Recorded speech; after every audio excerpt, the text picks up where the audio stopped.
ಆರಂಭದಲ್ಲೇ ಹೇಳ್ದಂಗೆ ಇವತ್ತು ಇಬ್ಬರು ಘಟಾನುಘಟಿ ನಾಯಕರ ಭವಿಷ್ಯ ಅಂತ ಈಗ ತಾನೇ ಗಮನಿಸ್ತಾ ಇದ್ವಿ. ಹಾಲಿ ಸಿಎಂ ಸಿದ್ದರಾಮಯ್ಯನವರ ಮೂಡಾ ಹಗರಣಕ್ಕೆ ಸಂಬಂಧಪಟ್ಟಂತೆ ಏನ್ ಬೆಳವಣಿಗೆ ಆಗಬಹುದು, ಕೋರ್ಟ್ನಲ್ಲಿ ಏನ್ ನಿರೀಕ್ಷೆ ಇದೆ ಇವತ್ತು ಅಂತ.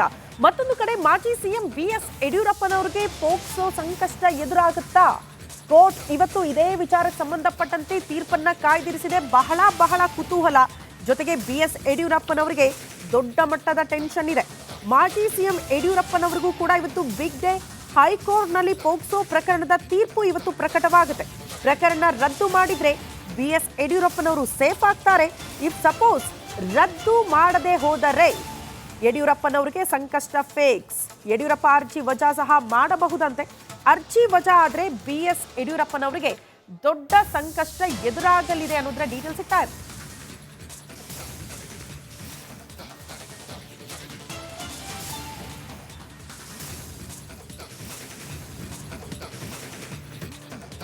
ಮಾಜಿ ಸಿಎಂ ಬಿಎಸ್ ಯಡಿಯೂರಪ್ಪನವರಿಗೆ ಪೋಕ್ಸೋ ಸಂಕಷ್ಟ ಎದುರಾಗ್ಬಿಟ್ಟಿದೆ. ಹೈಕೋರ್ಟ್ನಲ್ಲಿ ಈಗ ಇದೇ ವಿಚಾರಕ್ಕೆ ಸಂಬಂಧಪಟ್ಟಂತೆ ಇವತ್ತು ತೀರ್ಪು ಪ್ರಕಟ ಆಗಲಿದೆ.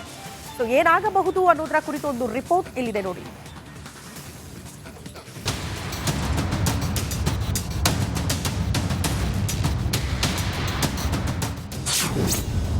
ಮಾಜಿ ಸಿಎಂ ಯಡಿಯೂರಪ್ಪ ಪಾಲಿಗೆ ಬಿಗ್ ಡೇ. ಹೈಕೋರ್ಟ್ನಲ್ಲಿ ಬಿಎಸ್ವೈ ಪೋಕ್ಸೋ ಭವಿಷ್ಯ ನಿರ್ಧಾರ. ಮಾಜಿ ಸಿಎಂ ಯಡಿಯೂರಪ್ಪ ಇವತ್ತು ಹೈಕೋರ್ಟ್ ಅಲ್ಲಿ ಭವಿಷ್ಯ ನಿರ್ಧಾರ ಆಗಲಿದೆ. ಅಪ್ರಾಪ್ತ ಬಾಲಕಿಯೊಬ್ಬಳಿಗೆ ಲೈಂಗಿಕ ಕಿರುಕುಳ ಆರೋಪ ಪ್ರಕರಣದಲ್ಲಿ ಇವತ್ತು ಹೈಕೋರ್ಟ್ ತೀರ್ಪನ್ನು ನೀಡಲಿದೆ.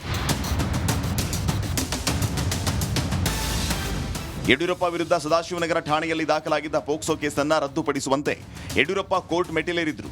ಹೈಕೋರ್ಟ್ನ ನ್ಯಾಯಮೂರ್ತಿ ನಾಗಪ್ರಸನ್ನ ಪೀಠ ಇವತ್ತು ಆದೇಶವನ್ನು ನೀಡಲಿದೆ.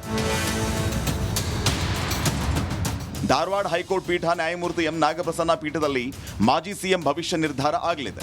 ಮಾರ್ಚ್ 2024ರಲ್ಲಿ ಸದಾಶಿವನಗರ ಪೊಲೀಸರು ಯಡಿಯೂರಪ್ಪ ವಿರುದ್ಧ ದೂರು ದಾಖಲಾಗಿತ್ತು.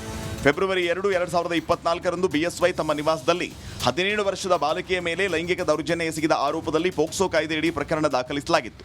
ಈ ಪ್ರಕರಣವನ್ನು ನಂತರ ಸಿಐಡಿಗೆ ವರ್ಗಾಯಿಸಲಾಗಿತ್ತು. ಯಡಿಯೂರಪ್ಪ ಪರ ಹಿರಿಯ ವಕೀಲ ಸಿವಿ ನಾಗೇಶ್ ವಾದ ಮಾಡಿದ್ರು. ವಾದ ಪ್ರತಿವಾದ ಆಲಿಸಿದ ಕೋರ್ಟ್ ಇವತ್ತು ತೀರ್ಪನ್ನ ಪ್ರಕಟ ಮಾಡಲಿದೆ. Bureau report, republic Kannada. ಈ ಬಗ್ಗೆ ಮತ್ತಷ್ಟು ಡೀಟೇಲ್ಸ್ ಅನ್ನ ಕೊಡ್ತಾ ಹೋಗ್ತಾರೆ ನಮ್ಮ ಪ್ರತಿನಿಧಿ ನಾಗರಾಜ್ ಅಪ್ಪಸಂದ್ರ ನೇರ ಸಂಪರ್ಕದಲ್ಲಿ ಜಾಯಿನ್ ಆಗ್ತಿದ್ದಾರೆ. ನಾಗರಾಜ್, ಪೋಕ್ಸೋ ಕೇಸ್ ಅನ್ನೋದೇ ವೆರಿ ಸ್ಟ್ರಾಂಗ್ ಅಂತ ನಾವು ಗಮನಿಸ್ತೀವಿ. ಜನಸಾಮಾನ್ಯರಾಗ್ಲಿ ಅಥವಾ ಎಷ್ಟೇ ಪ್ರಭಾವಿಗಳಾದ್ರೂ ಕೂಡ ಬಿಎಸ್ ಯಡಿಯೂರಪ್ಪನವರ ವಿಚಾರಕ್ಕೆ ಸಂಬಂಧಪಟ್ಟಂತೆ ಬಹಳ ಮಹತ್ವ ಪಡೆದುಕೊಳ್ಳುತ್ತೆ ಅನ್ಸುತ್ತೆ ಇವತ್ತಿನ ತೀರ್ಪು. ಏನ್ ನಿರೀಕ್ಷೆ ಮಾಡಬಹುದು?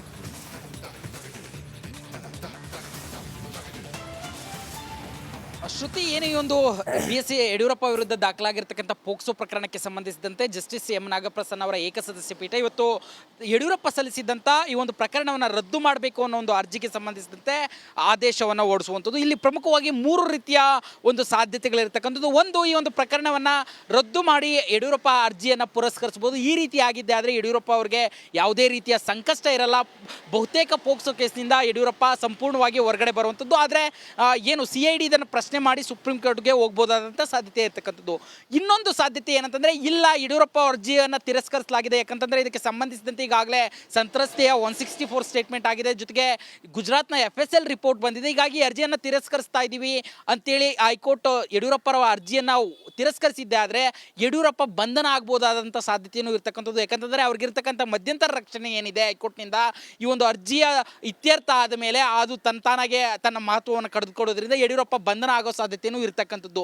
ಮೂರನೇದು, ಏನು ಈಗಾಗಲೇ ಒಂದು ಪ್ರಕರಣದಲ್ಲಿ ತನಿಖೆ ನಡೆಸಿ ಚಾರ್ಜ್ ಶೀಟ್ ಸಲ್ಲಿಕೆ ಆಗಿರೋ ಕಾರಣ ಬಂಧನದ ಅವಶ್ಯಕತೆ ಇಲ್ಲ, ಆದರೆ ಕೋರ್ಟ್ ಟ್ರಯಲ್ ನಡೀಲಿ ಅಂತೇಳಿ ಕೋರ್ಟ್ ಆದೇಶವನ್ನು ನೀಡಿದರೆ ಸದ್ಯಕ್ಕೆ ಬಂಧನ ಭೀತಿಯಿಂದ ಯಡಿಯೂರಪ್ಪ ಪಾರಾಗುವಂಥದ್ದು. ಜೊತೆಗೆ ಕೋರ್ಟ್ ಟ್ರಯಲ್ ಪೋಕ್ಸೋ ಪ್ರಕರಣಗಳಲ್ಲಿ 1 ವರ್ಷದಲ್ಲಿ ಮುಗಿಸಬೇಕಾಗಿರೋದ್ರಿಂದ 1 ವರ್ಷದಲ್ಲಿ ಈ ಒಂದು ಪ್ರಕರಣ ಕೋರ್ಟ್ ಟ್ರಯಲ್ ಕೋರ್ಟ್ನಲ್ಲಿ ಮುಗಿಯುವಂಥದ್ದು. ಹೀಗಾಗಿ ಎಲ್ಲೋ ಒಂದು ಕಡೆ ಯಡಿಯೂರಪ್ಪ ಅವರಿಗೆ ಸಂಕಷ್ಟ ಮುಂದುವರಿಯುವ ಸಾಧ್ಯತೆ ಇರತಕ್ಕಂಥದ್ದು. ಶ್ರುತಿ. ಓಕೆ ನಾಗರಾಜ್, ಧನ್ಯವಾದಗಳು ತಮ್ಮೆಲ್ಲ ಮಾಹಿತಿಗೆ. ಆರಂಭದಲ್ಲೇ ಹೇಳ್ದಂಗೆ ಇವತ್ತು ಇಬ್ಬರು ಘಟಾನುಘಟಿ ನಾಯಕರ ಭವಿಷ್ಯ ಅಂತ ಈಗ ತಾನೇ ಗಮನಿಸ್ತಾ ಇದ್ವಿ. ಹಾಲಿ ಸಿಎಂ ಸಿದ್ದರಾಮಯ್ಯನವರ ಮೂಡಾ ಹಗರಣಕ್ಕೆ ಸಂಬಂಧಪಟ್ಟಂತೆ ಏನ್ ಬೆಳವಣಿಗೆ ಆಗಬಹುದು, ಕೋರ್ಟ್ನಲ್ಲಿ ಏನ್ ನಿರೀಕ್ಷೆ ಇದೆ ಇವತ್ತು ಅಂತ. ಮತ್ತೊಂದು ಕಡೆ ಮಾಜಿ ಸಿಎಂ ಬಿಎಸ್ ಯಡಿಯೂರಪ್ಪನವರಿಗೆ ಪೋಕ್ಸೋ ಸಂಕಷ್ಟ ಎದುರಾಗುತ್ತಾ? ಕೋರ್ಟ್ ಇವತ್ತು ಇದೇ ವಿಚಾರಕ್ಕೆ ಸಂಬಂಧಪಟ್ಟಂತೆ ತೀರ್ಪನ್ನ ಕಾಯ್ದಿರಿಸಿದೆ. ಬಹಳ ಕುತೂಹಲ. ಜೊತೆಗೆ ಬಿಎಸ್ ಯಡಿಯೂರಪ್ಪನವರಿಗೆ ದೊಡ್ಡ ಮಟ್ಟದ ಟೆನ್ಷನ್ ಇದೆ. ಮಾಜಿ ಸಿಎಂ ಯಡಿಯೂರಪ್ಪನವರಿಗೂ ಕೂಡ ಇವತ್ತು ಬಿಗ್ ಡೇ. ಹೈಕೋರ್ಟ್ನಲ್ಲಿ ಪೋಕ್ಸೋ ಪ್ರಕರಣದ ತೀರ್ಪು ಇವತ್ತು ಪ್ರಕಟವಾಗುತ್ತೆ. ಪ್ರಕರಣ ರದ್ದು ಮಾಡಿದ್ರೆ BS ಯಡಿಯೂರಪ್ಪನವರು ಸೇಫ್ ಆಗ್ತಾರೆ.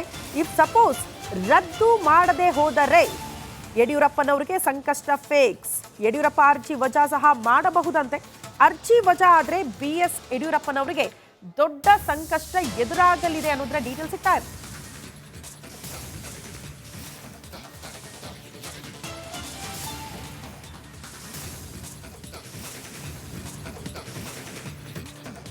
ಮಾಜಿ ಸಿಎಂ BS ಯಡಿಯೂರಪ್ಪನವರಿಗೆ ಪೋಕ್ಸೋ ಸಂಕಷ್ಟ ಎದುರಾಗ್ಬಿಟ್ಟಿದೆ. ಹೈಕೋರ್ಟ್ನಲ್ಲಿ ಈಗ ಇದೇ ವಿಚಾರಕ್ಕೆ ಸಂಬಂಧಪಟ್ಟಂತೆ ಇವತ್ತು ತೀರ್ಪು ಪ್ರಕಟ ಆಗಲಿದೆ. ಸೊ ಏನಾಗಬಹುದು ಅನ್ನೋದರ ಕುರಿತು ಒಂದು ರಿಪೋರ್ಟ್ ಇಲ್ಲಿದೆ ನೋಡಿ.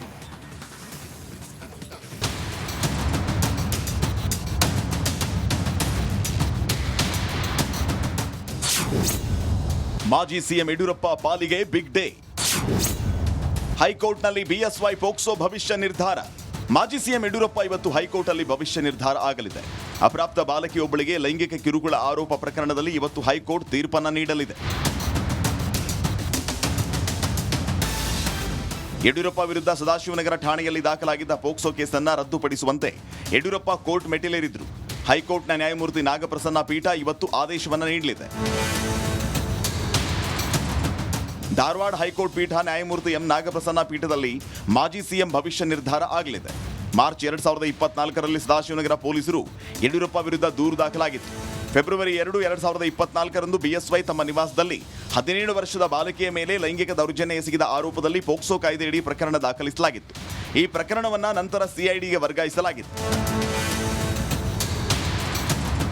ಯಡಿಯೂರಪ್ಪ ಪರ ಹಿರಿಯ ವಕೀಲ CV ನಾಗೇಶ್ ವಾದ ಮಾಡಿದ್ರು. ವಾದ ಪ್ರತಿವಾದ ಆಲಿಸಿದ ಕೋರ್ಟ್ ಇವತ್ತು ತೀರ್ಪನ್ನ ಪ್ರಕಟ ಮಾಡಲಿದೆ. Bureau report, republic Kannada. ಈ ಬಗ್ಗೆ ಮತ್ತಷ್ಟು ಡೀಟೇಲ್ಸ್ ಅನ್ನ ಕೊಡ್ತಾ ಹೋಗ್ತಾರೆ ನಮ್ಮ ಪ್ರತಿನಿಧಿ ನಾಗರಾಜ್ ಅಪ್ಪಸಂದ್ರ ನೇರ ಸಂಪರ್ಕದಲ್ಲಿ ಜಾಯಿನ್ ಆಗ್ತಿದ್ದಾರೆ. ನಾಗರಾಜ್, ಪೋಕ್ಸೋ ಕೇಸ್ ಅನ್ನೋದೇ ವೆರಿ ಸ್ಟ್ರಾಂಗ್ ಅಂತ ನಾವು ಗಮನಿಸ್ತೀವಿ. ಜನಸಾಮಾನ್ಯರಾಗ್ಲಿ ಅಥವಾ ಎಷ್ಟೇ ಪ್ರಭಾವಿಗಳಾದ್ರೂ ಕೂಡ BS ಯಡಿಯೂರಪ್ಪನವರ ವಿಚಾರಕ್ಕೆ ಸಂಬಂಧಪಟ್ಟಂತೆ ಬಹಳ ಮಹತ್ವ ಪಡೆದುಕೊಳ್ಳುತ್ತೆ ಅನ್ಸುತ್ತೆ ಇವತ್ತಿನ ತೀರ್ಪು. ಏನ್ ನಿರೀಕ್ಷೆ ಮಾಡಬಹುದು?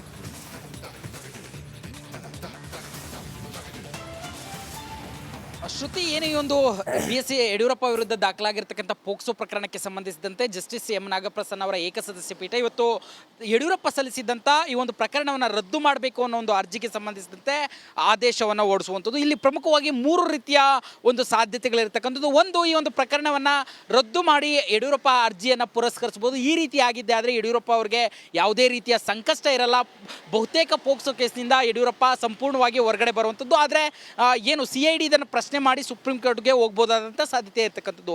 ಇನ್ನೊಂದು ಸಾಧ್ಯತೆ ಏನಂತಂದ್ರೆ, ಇಲ್ಲ, ಯಡಿಯೂರಪ್ಪ ಅರ್ಜಿಯನ್ನು ತಿರಸ್ಕರಿಸಲಾಗಿದೆ. ಯಾಕಂತಂದ್ರೆ ಇದಕ್ಕೆ ಸಂಬಂಧಿಸಿದಂತೆ ಈಗಾಗಲೇ ಸಂತ್ರಸ್ತೆಯ 164 ಸ್ಟೇಟ್ಮೆಂಟ್ ಆಗಿದೆ. ಜೊತೆಗೆ ಗುಜರಾತ್ನ FSL ರಿಪೋರ್ಟ್ ಬಂದಿದೆ. ಹೀಗಾಗಿ ಅರ್ಜಿಯನ್ನು ತಿರಸ್ಕರಿಸ್ತಾ ಇದ್ದೀವಿ ಅಂತೇಳಿ ಹೈಕೋರ್ಟ್ ಯಡಿಯೂರಪ್ಪರ ಅರ್ಜಿಯನ್ನು ತಿರಸ್ಕರಿಸಿದ್ದೆ ಆದರೆ ಯಡಿಯೂರಪ್ಪ ಬಂಧನ ಆಗ್ಬೋದಾದಂಥ ಸಾಧ್ಯತೆಯೂ ಇರ್ತಕ್ಕಂಥದ್ದು. ಯಾಕಂತಂದ್ರೆ ಅವ್ರಿಗಿರ್ತಕ್ಕಂಥ ಮಧ್ಯಂತರ ರಕ್ಷಣೆ ಏನಿದೆ ಹೈಕೋರ್ಟ್ನಿಂದ, ಈ ಒಂದು ಅರ್ಜಿಯ ಇತ್ಯರ್ಥ ಆದ ಮೇಲೆ ಅದು ತಾನಾಗೆ ತನ್ನ ಮಹತ್ವವನ್ನು ಕಳೆದುಕೊಳ್ಳೋದ್ರಿಂದ ಯಡಿಯೂರಪ್ಪ ಬಂಧನ ಆಗೋ ಸಾಧ್ಯತೆಯೂ ಇರ್ತಕ್ಕಂಥದ್ದು.